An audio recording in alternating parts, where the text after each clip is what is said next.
Баршаңызға қайырлы күн, менің арнама қош келдіңіздер. Бүгін сіздермен өте дәмді, жұмсақ болып шығатын булочкидің рецептісімен бөлісетін боламын.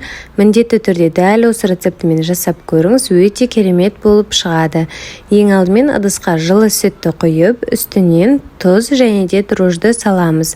Венчиктің көмегімен жақсылап араластырып, дрожжды ерітеміз. Болғаннан соң бетін жауып, шамамен 5 минуттай уақытқа осылай қалдырамыз. 5 минут өткеннен соң тағы да қозғап, үстінен еріген сары майды құямыз және де қантты саламыз. Қантымыз ерігенше жақсылап қозғаймыз. Одан соң ұнның жарты бөлігін салып, бірінші қозғап аламыз. Болғаннан соң үстінен қалған бөлік ұнымызды салып, қамырымызды илейміз. Қамыр бізде қатты жұмсақ емес, орташа болуы қажет. Дәл осындай қолға жабыспайтындай қамыр шығады. Одан соң сұйық майды құямыз. Тағы да жақсылап қамырды илейміз. Сұйық майды міндетті түрде қосу қажет. Міне біздің қамырымыз дәл осылай иленіп шығады. Одан соң қамырымыздың бетін жауып, шамамен 1 сағаттай уақытқа көтерілгенше осылай қалдырамыз. Міне біздің қамырымыз көтеріліп шықты. Енді өзімізге керегінше бірнеше бөліктерге бөлеміз.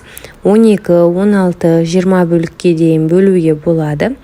Ал енді видеода көрсетіліп тұрғандай домалақшалар жасаймыз. Барлығын дәл осылай жасап болғаннан соң қамырымызды бір-бірден алып, оқтаудың көмегімен дәл осылай жұқа етіп, ұзыншалап, созып, жайып алатын боламыз.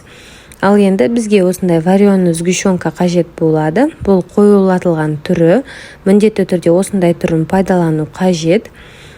Арасына 1-1,5 қасықтан салып, қамырымызды осылай жабыстырамыз.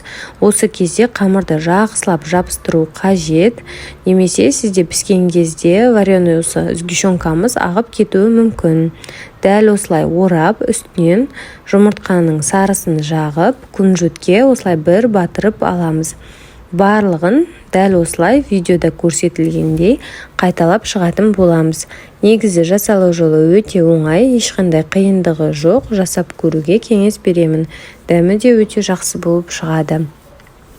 Көріп тұрғандарыңыздай, дәл осылай орап, үстінен жұмыртқаның сарысын жағып, күнжутке батырамыз. Міне барлығын осылай жасап алдым. Енді қызып тұрған пеште 180 градуста 20 минут шамасында пісіріп аламыз. Сонымен біздің булочкаларымыз дайын. Ас болсын. Видео рецепт ұнап жатса, каналыма тіркеліп, лайк басып, пікір қалдыруды ұмытпаңыз. Сау саламатта болғайсыз.